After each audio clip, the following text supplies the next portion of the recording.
As our families have evolved, our firm has had to evolve with them. We have developed 3 platforms to structure the service model with what each family group is looking for.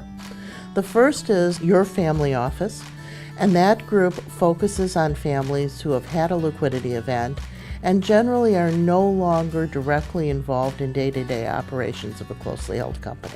Our second group is what we call your family CFO.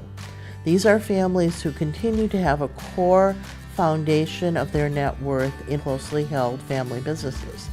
And those families often are heavily involved in those businesses. Some family members actively work in them, others may not.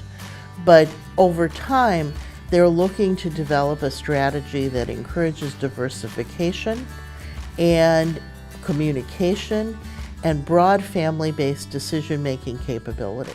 Our final platform is what we call Your Family Office Resource. This platform was designed for single-family offices and families who are not looking for a family office per se, but want to take advantage of the expertise we have built in specific service areas, whether it be tax, estate planning, cash flow management, or other areas of practice that they may find helpful.